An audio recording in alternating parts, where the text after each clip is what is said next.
Hello दोस्तों, नमस्कार। स्वागत है आपका हमारे यूट्यूब चैनल विनय की पाठशाला में। और आज हम लोग इस वीडियो में कक्षा 7 की गणित प्रकाश जो वर्कबुक है उसकी हम लोग इकाई 4 रचनाएं जो हैं उनके प्रश्नों को हल करेंगे। तो बिना देर किए शुरू करते हैं आज की क्लास। और पहला प्रश्न हमारा दिया गया है कि एक समतल में 3 बिंदु चिन्हित कर नामांकित कीजिए। कोई भी 3 बिंदु जो है हम समतल में ले लेंगे। ये हमारा समतल है ए बी सी। इसके बाद है एक समतल में 2 बिंदुओं से जाने वाला रेखाखंड खींचिए। एक रेखाखंड खींचना है, स्केल रख ली और ये हमारा क्या हो गया, रेखाखंड। इसको हम नाम दे देंगे ए बी। आगे है कि एक समतल में एक चाप खींचिए जो रेखा ए बी को काटता हो। एक चाप हमें खींचना है जो रेखा ए बी, यहाँ पे रेखाखंड नहीं दिया है, थोड़ा सा आप ध्यान दो। देखो रेखा और रेखाखंड में क्या अंतर होता है। रेखा जो है वो अनंत तक जाती है, अनंत से होती है, इधर भी अनंत तक, इधर भी अनंत तक। और रेखाखंड जो है वो रेखा का एक छोटा सा भाग होता है।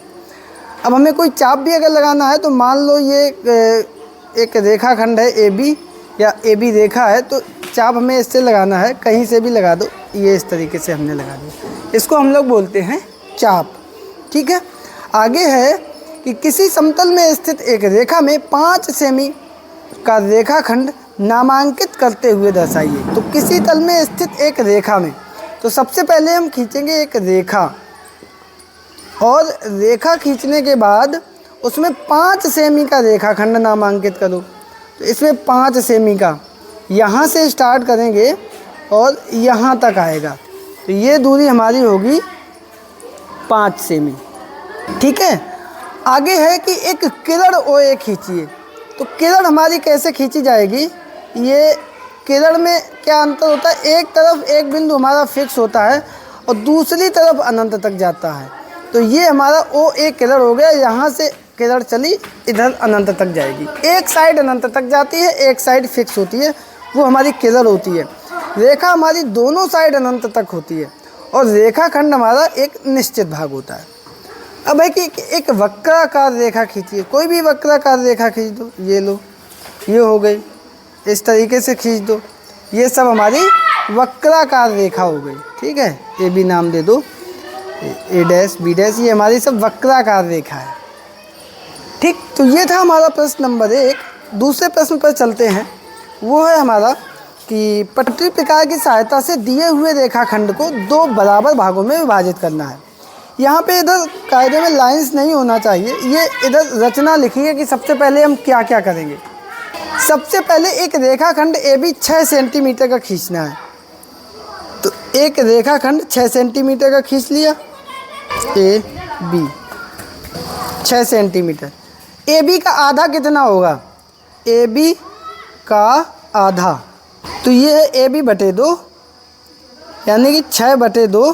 तो ये हमारा 2 × 6 3 सेंटीमीटर। आगे है रेखा ए बी पर प्रकार व पेंसिल से बिंदु ए को केंद्र मानकर 3 सेमी त्रिज्या का चाप लगाइए ऊपर और नीचे। देखो ये बेसिकली क्या कह रहा है, ये ए बी रेखाखंड है और बिंदु ए से, बिंदु ए हमारा यहाँ पे है, तो यहाँ से एक चाप ऊपर और एक चाप नीचे। इसके बाद चौथे पॉइंट में कह रहा है कि वही चाप बिंदु बी से ऊपर और बिंदु बी से नीचे लगाएंगे। ठीक। आगे वाले पॉइंट में कह रहा है दोनों चापों को दोनों मिलान बिंदु को मिलाएंगे जो रेखाखंड ए बी को एक बिंदु पर काटेगा। ठीक है। तो ये काम यहीं पे आपको बता रहे हैं, इस तरीके से मिलाएंगे।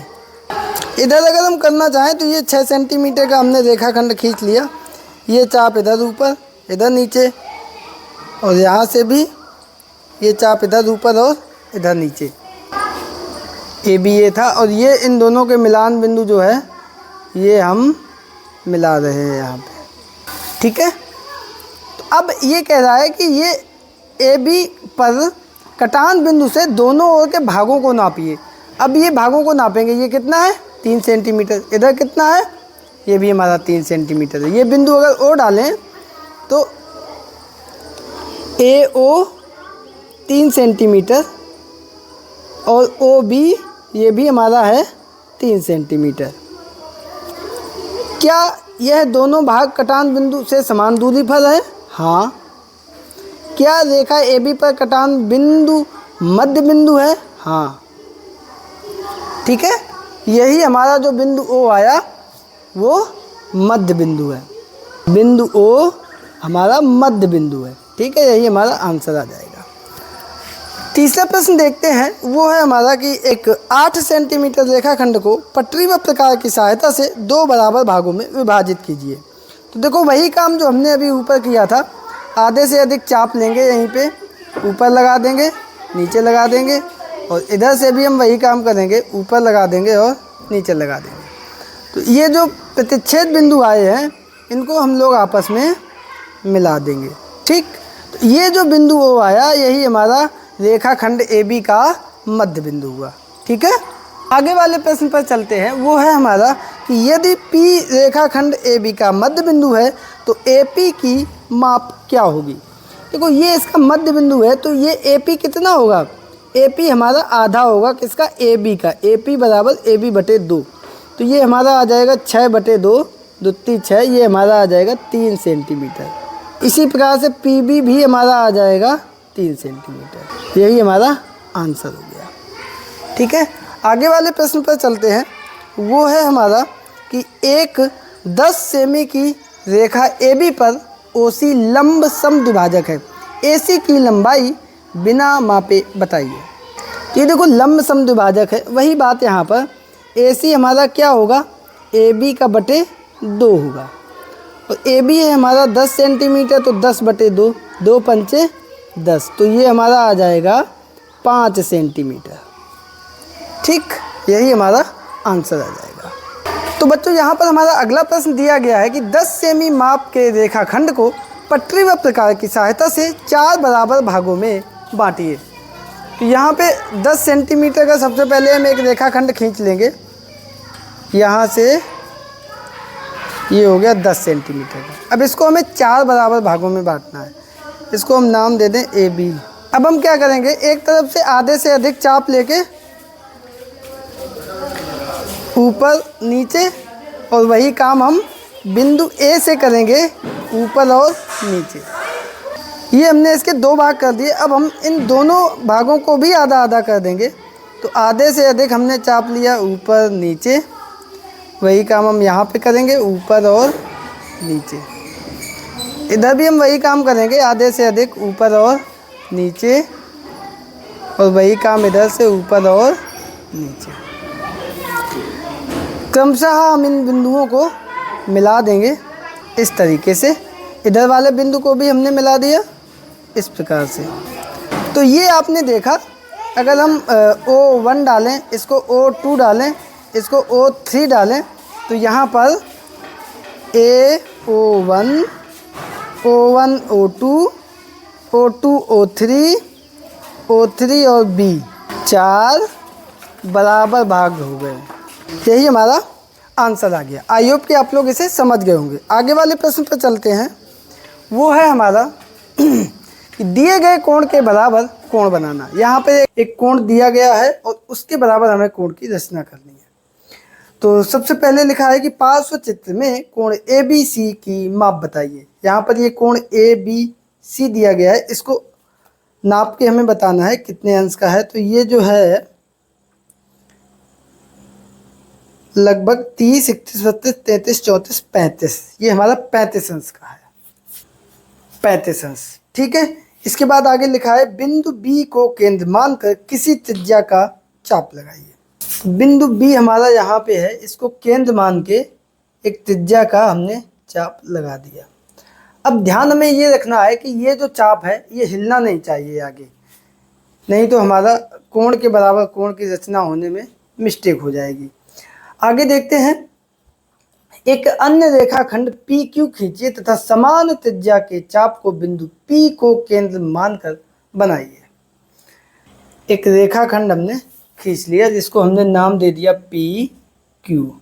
अब वही जो चाप हमने पहले लिया था वही चाप हमें यहाँ से लगाना है। बिंदु P को केंद्र मान के वही चाप हमने लगा दिया। अब कह रहा है अब कोण में चाप के भुजाओं पर कटान बिंदु को प्रकाश से नाप करें। ये कटान बिंदु, इधर जो हमने चाप लगाया था, ये कटान बिंदु को हम जो है ऐसे नाप लेंगे, इतना है ना, ये नाप लिया हमने, इतना है। अब प्रकार से उसी त्रिज्या का चाप रेखाखंड पी क्यू पर कटान बिंदु से बनाइए। पी क्यू पर कटान बिंदु ये है और यहाँ से हमें बनाना है, बना दिया। अब क्या है, बिंदु P को दोनों चाप के कटान बिंदु से मिलाते हुए आगे बिंदु R तक बढ़ाएं। ये जो कटान बिंदु है, यहाँ से हम इसको मिलाएंगे और आगे जो है यहाँ पे R नाम दे देंगे, R तक हमें बढ़ाना है। अब कोण ABC की नाप अंश में लिखिए। यहाँ पे हमने अभी नापा था, लगभग 35 अंश था, 34 अंश 35 अंश था, तो यहीं पे हम लिख देंगे 35 अंश। PQR की नाप अंश में लिखिए। अब ये जो कोण बनाया है, इसको भी हम लोग नापेंगे और आप देखेंगे कि ये भी हमारा कितना आ रहा है, 30 और 5 35 अंश आ रहा है। अब कह रहा है कि क्या कोण ABC और PQR दोनों बराबर हैं? हाँ, हमारे दोनों बराबर निकल के आ गए। ठीक, यही हमारा आंसर हो गया। आई होप कि आप लोग समझ गए होंगे कि किस प्रकार से हम कोण के बराबर कोण की रचना करते हैं। आगे वाले प्रश्न पर चलते हैं। वो है हमारा कि निम्नलिखित कोणों को पटरी प्रकार की सहायता से बनाइए तथा समद्विभाजित कीजिए, 60 अंश और 30 अंश। तो सबसे पहले हम लोग 60 अंश वाले कोण को बनाते हैं, क्योंकि 60 से ही 30 का बनेगा। तो हमने एक रेखा खींच ली, रेखाखंड, और रेखाखंड से एक चाप हमने इस बिंदु से लगा दिया। अब ये चाप जो है ये हिलना नहीं चाहिए, वही सेम चाप यहाँ से इधर लगा देंगे। ये जिस बिंदु पे ये दोनों चाप काटे हैं उसको हम यहाँ से मिला देंगे। ये अगर हम A दें, B, C, ये हमारा 60 अंश का कोण बन गया है। आप लोग चाहें तो चांदा की सहायता से नाप के देख सकते हैं। देखो ये लाइन इस पे है, कितने अंश का कोण है, 60 अंश का। अब हमें इसको समद्विभाजित करना है। उसके लिए ये चाप जो है AB और AC पे जहाँ काटा है वहाँ से आगे की तरफ चाप लगाएंगे इस प्रकार से, और ये दोनों चाप जहाँ पे काटे हैं उनको हम बिंदु A से मिला देंगे इस प्रकार से।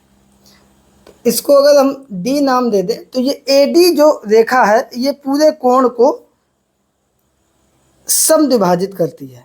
आप अगर देखना चाहें तो चांदा की सहायता से हम नाप के दिखा रहे हैं। ये देखो 30 अंश का, ये 60 अंश का, तो 60 का आधा होता है 30। ठीक है, अब हम लोग आते हैं 30 अंश के कोण पे। तो सबसे पहले हम रेखाखंड खींच लेंगे AB। अब प्रकार की सहायता से एक चाप हम लगा देंगे, यहाँ से एक चाप हमने लगा दिया यहाँ पे, ये हमारा हो गया 60 अंश का कोण। 30 अंश का बनेगा इसका आधा, तो एक चाप यहाँ लगा दिया, एक चाप यहाँ लगा दिया। अब ये जो कोण बनेगा ये हमारा बनेगा 30 अंश का। अभी हम आपको नाप के भी दिखा देंगे। और अब हमें इसका करना है समद्विभाजक। तो ये जो दोनों रेखाओं के कटान बिंदु थे चाप के, वहाँ से हमने चाप लगाए आगे की तरफ, और ये दोनों चाप यहाँ पे काट रहे हैं, इसको बिंदु A से हम मिला देंगे। तो ये जो रेखा है, बल्कि इसे किरण कहना चाहिए, D डाल दिया, यहाँ पे हम C डाल दें, तो ये AD किरण CAB कोण को समद्विभाजित करती है। अगर हम लोग चांदे की सहायता से नाप के आपको दिखाएं तो ये आप देख सकते हैं, ये 30 अंश का कोण था और ये इसका आधा हुआ 15 अंश का। ठीक है, तो इस प्रकार से हम लोग इसे करेंगे। आगे हमारा दिया गया है 45 अंश का। तो 45 अंश का हम लोग कैसे करेंगे, सबसे पहले तो रेखाखंड खींच लिया AB। अब चाप लगाएंगे बिंदु A को केंद्र मान के, और ये हमारा हो गया 60 अंश का, और फिर जहाँ पे काटा वहाँ से आगे लगाएंगे 120 का। अब ये दोनों जगह से ऊपर लगा देंगे, क्योंकि 60 और 120 का आधा होता है 90। तो अब ये दोनों चाप जहाँ पे मिले हैं ये होगा हमारा 90 अंश। इसको हम यहाँ पे मिला देंगे केवल। अब ये 90 का आधा हम कर देंगे इधर और इधर, तो ये 90 अंश का आधा हमारा हो जाएगा 45 अंश। ये जो कोण बना ये हमारा 45 अंश का कोण बना। अब हम करेंगे इसका आधा, तो ये जो चाप लगा है इसी को हम लोग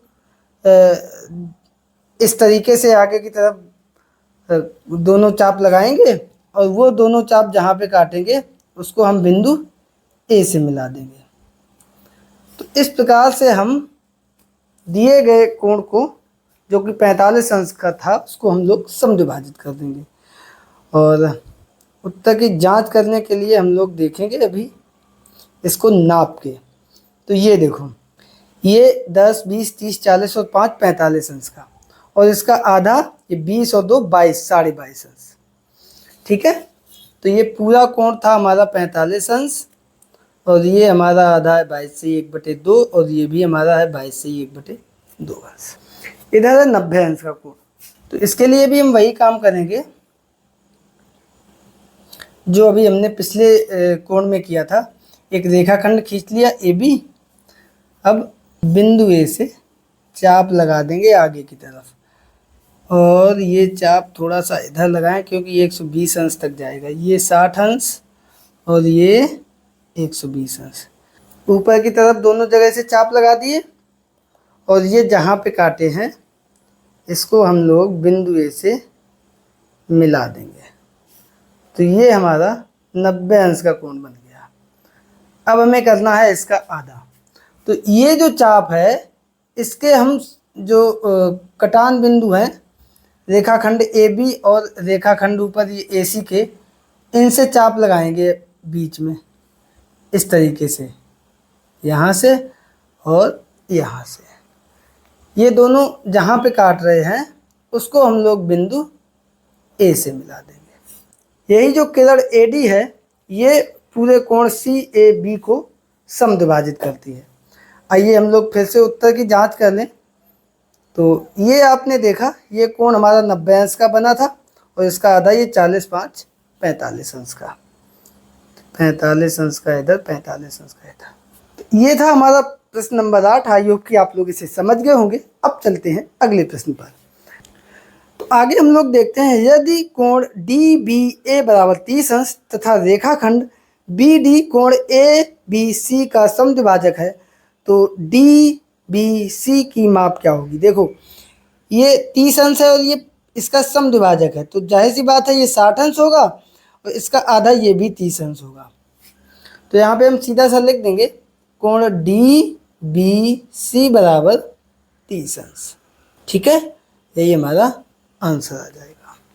आगे प्रश्न नंबर 9 हमारा दिया गया है कि किसी दी हुई रेखा के समांतर रेखा खींचना। यहाँ पे एक रेखा दी जाएगी और उसके समांतर रेखा खींचनी होगी। तो एक रेखाखंड AB बिंदु A और B अंत्य बिंदु वाले खींचिए। तो ये AB बिंदु दिए गए हैं, यहीं पे हमें इन दोनों को सिंपल सा मिला देना है। ठीक है, अब रेखाखंड AB के बाहर बिंदु S से जाती हुई कोई तिर्यक रेखा ST खींचिए। बिंदु T रेखाखंड AB पर स्थित है। तो कोई भी बिंदु हमने मान लिया, यहाँ पे हमने कोई बिंदु S मान लिया। अब प्रश्न कह रहा था कि यहाँ से कोई भी एक रेखाखंड इस प्रकार खींच लेंगे जो AB को T बिंदु पर काटता है। ठीक है, आगे प्रश्न कह रहा है रेखाखंड ST के बिंदु S पर कोण STB की रचना करो। ये कोण जो है इसके बराबर कोण हमें बनाना है यहाँ पे। तो देखो क्या करेंगे, अभी हमने कोण के बराबर कोण की रचना की थी। यहाँ पे T पे प्रकार की नोक रखेंगे, एक चाप लगाएंगे। वही चाप हम बिंदु S पर प्रकार की नोक रख के इधर लगाएंगे। अब ये दोनों हम नाप लेंगे कितना है, इतनी दूरी है। अब यही दूरी का चाप हम यहाँ से लगा देंगे। तो ये जिस बिंदु पे काटा है इसको बिंदु देंगे C बिंदु। अब इसको हम S से मिला देंगे इस प्रकार से। ठीक है, अब कह रहा है कि क्या कोण TSC, ये कोण ये वाला कोण और कोण एस टी बी, ये दोनों कोण बराबर होंगे। चांदा से नाप के आप देखो, ये कोण हमारा है लगभग 45 अंश का, और ये भी कोण आप देखोगे तो हमारा निकल के आएगा लगभग वही 40 और 5 45 अंश का। पिछली क्लास में भी आपने पढ़ा था ये कोण हमारे आपस में बराबर होते हैं। जब दो समांतर रेखाओं को एक तिरछी रेखा काटती है तो ये दोनों कोण आपस में बराबर होते हैं, और यहाँ भी हमने देखा कि ये दोनों कोण बराबर हैं। अर्थात ये दोनों कोण हमारे कैसे निकले, कोण टी एस सी बराबर 45 अंश और कोण एस टी बी बराबर 45 अंश। अतः कोण टी एस सी बराबर कोण एस टी बी, तो ये कोण बराबर है। हाँ, आगे रेखाखंड सी एस को डी तक बढ़ाएं। सी एस को हमने आगे बढ़ा दिया पहले ही डी तक। आगे क्या सी डी समांतर है ए बी के, तो बिल्कुल समांतर है। आप लोग चाहें तो नाप के भी देख सकते हैं दोनों के बीच की दूरी, ये 2.8, इधर ये भी हमारी 2.8, तो दोनों दूरियां आपस में बराबर हैं। हाँ, ए बी समांतर है सी डी के, यही हमारा आंसर आ गया। ठीक है, आई होप कि आप लोग इसे समझ गए होंगे। तो बच्चों यहाँ पर हमारा अगला प्रश्न है कि दी गई रेखा के समांतर रेखा खींचिए। एक रेखा दी जाएगी, उसके समांतर रेखाखंड खींचना है। तो देखो, एक हमने रेखाखंड खींच लिया इस प्रकार से ए और बी। अब इसके समांतर हम एक रेखाखंड खींचेंगे ऊपर की तरफ। तो बिंदु ए और बी को केंद्र मानकर एक समान चाप, एक अभी हमने ऊपर जो तरीका लगाया था वो भी समांतर रेखा खींचने का था यहाँ पे। अब हम एक दूसरे तरीके से समांतर रेखा खींचेंगे, और ये बहुत आसान तरीका है। क्या करेंगे, इसमें बिंदु ए पर प्रकार की नोक रख के एक चाप ऊपर की तरफ लगाएंगे, और सेम वही चाप बिंदु बी पर प्रकार की नोक रख के लगाएंगे। ठीक है, एक ही और लगाइए। अब पटरी से चाप के दोनों उच्चतम स्थित बिंदुओं को मिलाइए और मिलाने वाली रेखा को सी डी से दर्शाइए। इन दोनों को मिलाना है जो हाईएस्ट पॉइंट है वहाँ पे, ये सी डी, दोनों यहाँ पे मिल रहे हैं। अब ये जो रेखाखंड सी डी है, अब देखिए कि क्या रेखाखंड सी डी दी हुई रेखा ए बी के समांतर है। समांतर के लिए क्या होता है कि दोनों के बीच की दूरी बराबर होती है। देखो यहाँ पे 3 सेंटीमीटर, और इधर देखो कितना है, ये भी हमारी 3 सेंटीमीटर है। तो ये यहाँ पे लिखा भी है कि देखिए कि क्या रेखा सी डी हुई रेखा ए बी के समांतर है, तो लिख देंगे हाँ, ए बी समांतर है सी डी के। ठीक है, और यही हमारा आंसर हो जाएगा। आगे वाले प्रश्न पर चलते हैं। वो है कि 6 सेमी रेखाखंड के समांतर रेखा खींचिए। तो एक रेखाखंड खींच लो 6 सेमी का, बहुत आसान प्रश्न है ये। इसको हमने नाम दे दिया ए और बी। अब वही काम करेंगे, समांतर खींचना है तो कोई भी एक चाप ले लो, बिंदु ए से ऊपर लगा दो और यहाँ पे बिंदु बी से ऊपर की तरफ लगा दो। अब दोनों के उच्चतम जो बिंदु हैं वहाँ से हम दोनों को मिला देंगे ए, और इसको हम नाम दे देंगे सी डी। ये जो सी डी रेखा निकल के आई, यही हमारी ए बी के समांतर रेखा है। ए बी समांतर है सी डी के। ये जो चिन्ह है बच्चों, ये हमारा समांतर रेखा का चिन्ह है। किसका चिन्ह है? समांतर रेखा। अगर हमने कहीं इस प्रकार से लिख दिया, इसका मतलब ये है कि A B Rekha C D के समांतर है। यही हमारा आंसर हो गया। आगे वाले प्रश्न पर चलते हैं। वो है हमारा कि किसी रेखाखंड पर दिए गए बिंदु से लंब खींचना। अब किसी रेखाखंड पे कोई बिंदु दिया जाए और उस पे हम लंब खींचेंगे। तो एक रेखाखंड ए बी खींचिए। रेखाखंड हमने ए बी खींच लिया, ए और बी। अब इसमें कोई बिंदु P है, यहाँ पे हमने मान लिया कोई बिंदु P। इससे एक चाप ऐसा लगाइए जो रेखा AB को दो बिंदुओं M और N पर काटता है। देखो एक चाप हम लगाएंगे, थोड़ा सा छोटा चाप लगा रहे हैं। ठीक, तो ये चाप जो है ये कहाँ कहाँ पे काटा? M पे और N पे। अब क्या कह रहा है? रेखाखंड AB पर बिंदु M तथा N से एक एक चाप लगाया जो एक दूसरे को बिंदु O पर प्रतिच्छेद करेगा। अब यहाँ से एक चाप हम ऊपर की तरफ लगाएंगे ये, और वही सेम चाप एम से भी लगाएंगे। ये दोनों चाप बिंदु ओ पर काटते हैं। ये हो गया हमारा बिंदु ओ। अब ओ को पी से मिला देंगे। ये है ओ और ये है पी। तो ये जो ओपी है ये हम देखेंगे कि ये हमारी लंबवत रेखा है कि नहीं है।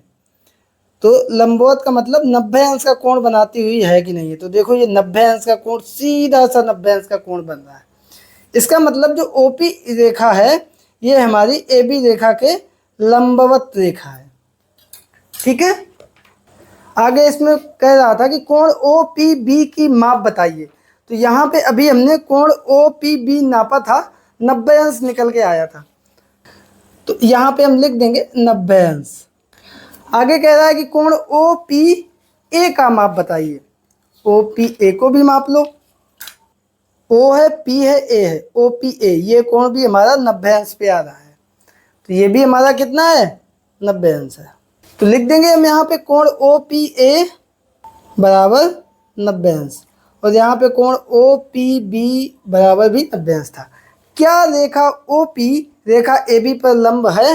हाँ, जब कोण 90 अंश का है इसका मतलब रेखा O P Rekha A B पर लंब है, और यही हमारा आंसर हो गया। ठीक है। आगे वाले प्रश्न पर चलते हैं।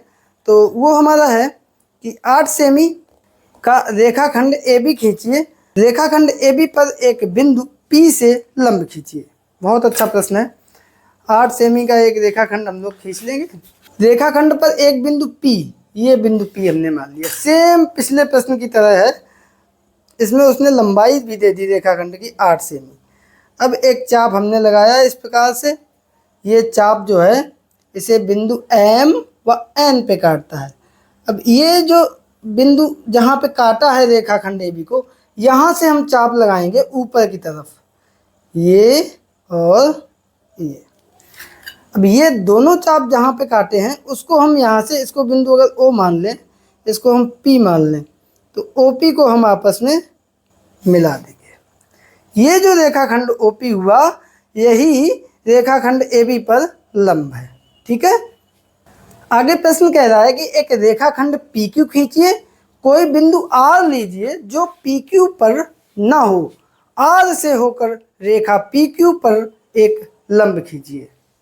बहुत अच्छा प्रश्न है ये। देखो, एक हमने रेखाखंड लिया पी क्यू। अब कह रहा है कि कोई बिंदु आर है जो इसके बाहर है। ये है बिंदु, मान लिया आर। अब आर से होकर लंबवत रेखा खींचनी है। तो सबसे पहले आर पर प्रकार की नोक रख के हम एक ऐसा चाप लगाएंगे जो पी क्यू को काटता हो। ये देखो, और जहाँ जहाँ पे काटा वहाँ पे हम नाम दे देंगे एम एन। अब यहाँ से जो है हम चाप लगा देंगे। नीचे की तरफ लगा दो या ऊपर की तरफ लगा दो, एम और एन से नीचे की तरफ लगा दिए। तो ये जिस बिंदु पे काटे हैं इसको हम बिंदु आर से मिला देंगे। ये तो ये ए बी। तो ये जो हमारी पी क्यू रेखाखंड पे ए आर रेखाखंड है ये हमारा लंब हो गया। ये कोण अगर हम नाप के देखेंगे तो ये हमारा आएगा 90 अंश, और इधर भी हम अगर नाप के देखेंगे तो ये हमारा 90 अंश आएगा। आप लोग चाहें तो देख सकते हैं। ये देखिए 90 अंश पे है, इसका मतलब ये हमारी लंब रेखा जो है वो खिंच चुकी है। आई होप कि आप लोग इसे समझ गए होंगे। आगे वाले प्रश्न पर चलते हैं। वो है हमारा कि चांदे की सहायता से 45 अंश का कोण खींचिए। अब पटरी व प्रकार की सहायता से इसे 2 समान भागों में विभाजित कीजिए। आसान प्रश्न कर दिया है इन्होंने, चांदे की सहायता से कह के। तो चांदे की सहायता से ये नोक हम यहाँ पे रखेंगे और ये लाइन इस लाइन के ऊपर करेंगे। इस प्रकार से चांदा रखते हैं ये, और 40 और 5 45, ये हो गया 45 अंश का कोण चांदे की सहायता से। ठीक है। अब हम करेंगे इसके 2 बराबर भाग, वो भी पटरी और प्रकार की सहायता से। तो इसके लिए हम चाप लगाएंगे इस प्रकार, और इन दोनों रेखाओं पे जहाँ चाप काटा है वहाँ से हम आगे की तरफ चाप लगा देंगे इस प्रकार से। अब ये जो दोनों चाप जहाँ पे काटे हैं यहाँ से हम जहाँ पे प्रकार की नोक रख के हमने चाप लगाए थे शुरुआत में, वहाँ से मिला देंगे। नंबरिंग अगर हम इसको करें तो A B C D, यहाँ पे M और यहाँ पे N, और ये सारी हैं किरणें इधर से। ठीक है, तो ये हम देखेंगे कि 45 अंश का हमारा आधा हुआ कि नहीं हुआ। चांदे की सहायता से हम नाप के देखेंगे। 45 का आधा होता है 22.5, तो ये 20, 21, 22, 22.5 पूरा हमारा आधा आधा कोण हुआ है। तो इस प्रकार से हमने जो कोण खींचा है वो हमारा बिल्कुल सही है। 22.5 अंश इधर है, 22.5 अंश इधर है, तो ये दिए गए कोण 45 अंश का आधा हो गया। ठीक है, अब हम लोग आगे वाले प्रश्न पर चलते हैं। वो हमारा है कि पटरी व प्रकार की सहायता से 22.5 अंश व 15 अंश के कोणों की रचना कीजिए। यहाँ पर चांदे का प्रयोग नहीं करना है, तो बहुत आसान है। सबसे पहले हम एक रेखाखंड खींच लेंगे AB, और 22.5 अंश जो है वो 45 अंश का आधा होता है, 45 अंश बटे 2। तो हम यहाँ पे पहले 45 अंश का कोण खींचेंगे। 45 के लिए हम पहले खींचेंगे 90 अंश का कोण, और 90 के लिए हम दो चाप लगाएंगे, एक 60 पे लगाएंगे और दूसरा लगाएंगे 120 पे। 60 और 120 का आधा करेंगे तो ये हमारा 90 पे आएगा। इसको हम यहाँ से केंद्र से मिला देंगे, तो ये यहीं तक मिलाएंगे। अब ये दोनों बिंदुओं से आगे हम आधा कर देंगे, तो ये हमारा बन गया कोण 45 अंश का। लेकिन हमें चाहिए 22.5 अंश का। ठीक है, तो यहाँ से और यहाँ से भी हम आगे आधा कर देंगे इसका, इस प्रकार से। तो ये दोनों चाप जहाँ पे प्रतिच्छेद कर रहे हैं, इस बिंदु को हम बिंदु A से मिला देंगे। तो ये जो कोण हमारा बना, ये हमारा 22.5 अंश का कोण बना है। आप लोग चाहें तो चांदी की सहायता से देख सकते हैं। देखो जरा, ये देखो 20 और 2 22, 22.5 अंश। ठीक है, समझ गए आप लोग। आगे है 15 अंश का कोण, बहुत अच्छा है ये भी। इसके लिए भी हम एक रेखाखंड खींच लेंगे AB, और 60, 15 का दूना होता है 30, 30 का दूना होता है 60। 60 अंश का कोण हम पहले बनाएंगे, ये हो गया। अब 60 का आधा कर देंगे, ये हमारा हो जाएगा 30 अंश का। 30 अंश के लिए यहाँ तक मिलाएंगे। अब इन दोनों का आधा कर देंगे, तो ये हमारा हो जाएगा 45 अंश का, यहाँ से और यहाँ से। ये दोनों प्रतिच्छेद कर रहे हैं इस बिंदु पे, इसको हम बिंदु A से मिला देंगे। C D P Q numbering डाल दो। ये कोण जो हमारा बना है, ये 15 अंश का कोण हमारा बन के कंप्लीट हो गया है। देख लीजिए आप इसको नाप के, तो ये देखो 10 और 5 15। ठीक है, तो आई होप कि आप लोग इस प्रश्न को भी बहुत अच्छे से समझ गए होंगे। 15 अंश का कोण था, तो ये हमारा 30/2 था, और 30 हमारा होता है 60/2। तो पहले हमने 60 का बनाया, उसका आधा किया 30 का, और फिर हमने उसका आधा किया, तब हमारा 15 अंश का कोण बना। यहाँ पहले 45 अंश का बनाया और उसका आधा कर दिया, तो 22.5 अंश का हो गया। ठीक है, तो अब हम लोग चलते हैं अगले प्रश्न पर। तो बच्चों, यहाँ पर हमारा आगे प्रश्न दिया गया है कि एक 5 सेमी माप के रेखाखंड AB के सिरे A पर लंब CA 5 सेंटीमीटर खींचिए और बिंदु B व C को मिलाइए। तो एक 5 सेंटीमीटर का एक रेखाखंड सबसे पहले हम लोग खींचेंगे।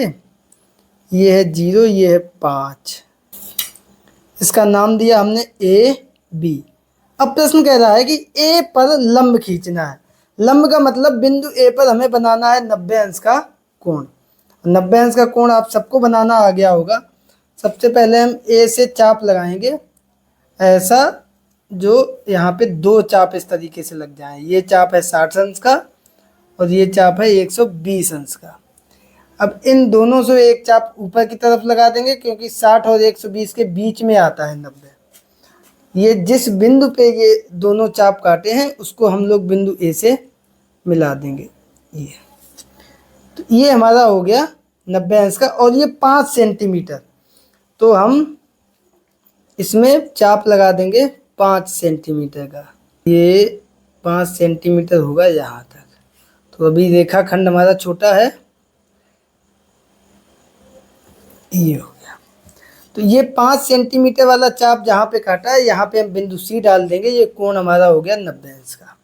ठीक है, अब कह रहा है कि सी को बी से मिला दीजिए। तो भाई मिला दीजिए, ये है बिंदु बी और ये है सी। ठीक है, अब कह रहा है कि कोण ए बी सी बराबर कितना है और कोण ए सी बी बराबर कितना है। चांदे की सहायता से हम देख लेते हैं। ए बी सी यानी कि ये कोण और ए सी बी ये कोण। तो पहले ये कोण देख लेते हैं।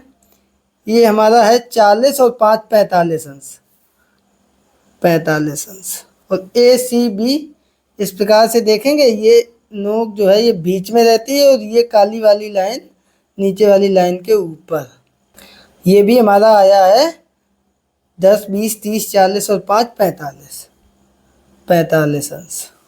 तो ये हमारा जो है ये भी 45 अंश हो गया, ये भी 45 अंश हो गया।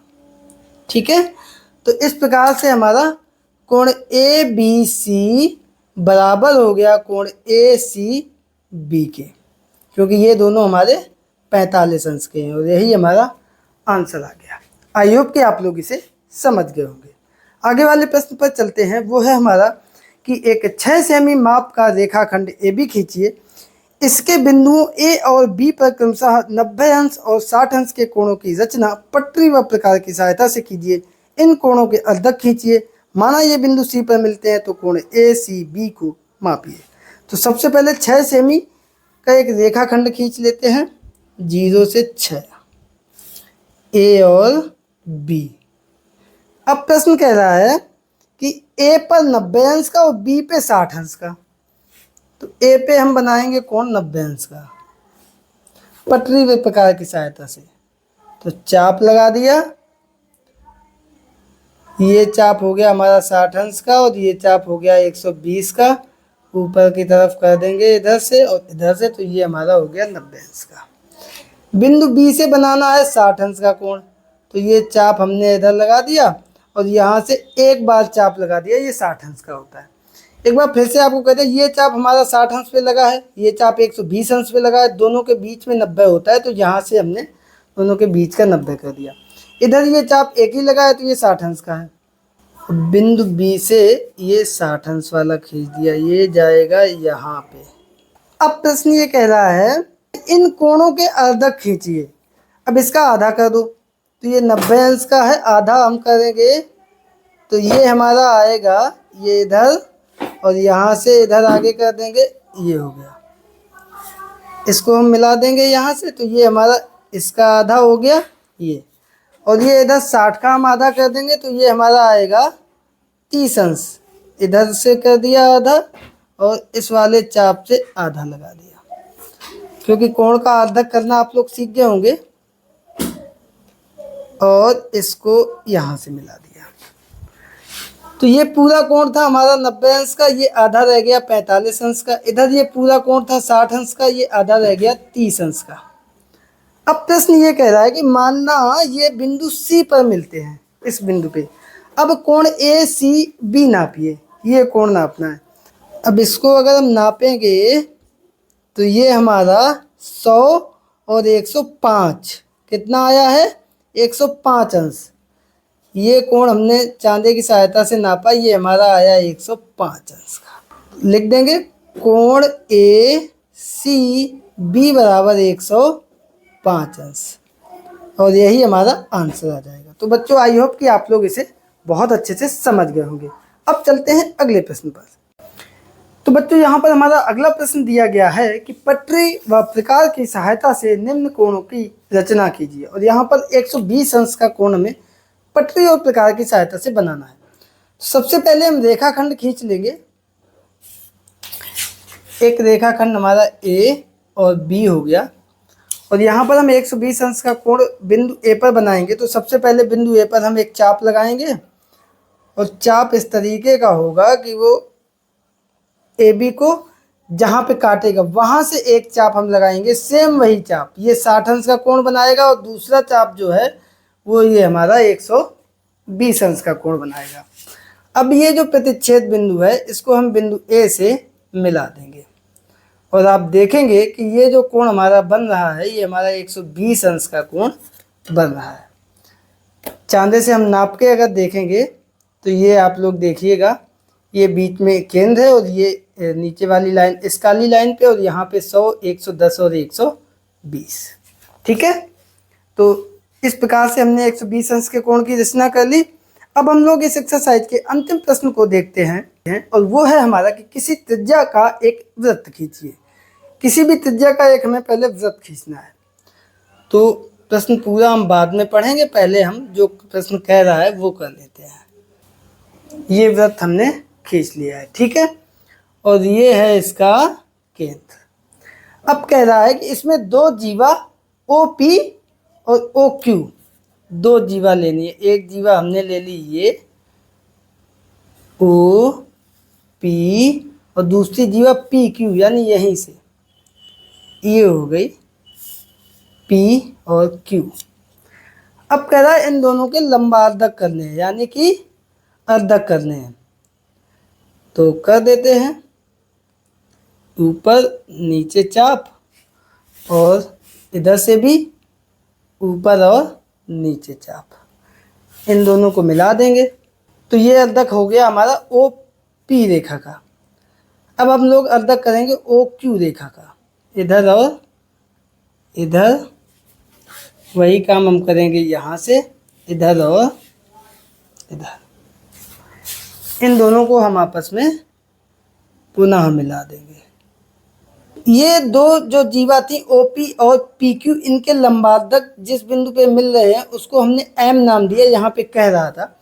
अब M को O से ये मिलाया, M से P और M से Q मिला दिए। रचना से बताइए कि क्या M वृत्त का केंद्र है।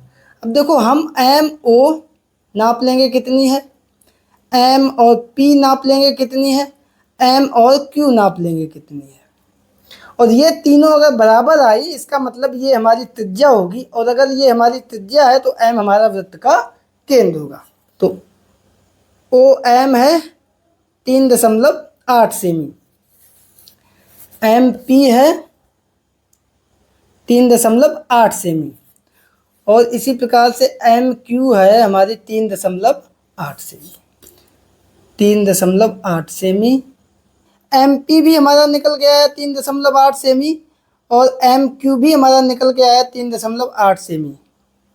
अब चूंकि MO बराबर MP बराबर MQ, अतः M वृत्त का केंद्र है, और यही हमारा आंसर आ गया।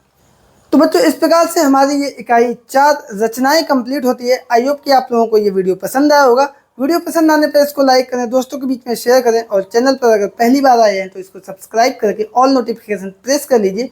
मिलते हैं अगले वीडियो में एक नई एक्सरसाइज के साथ, तब तक के लिए नमस्कार।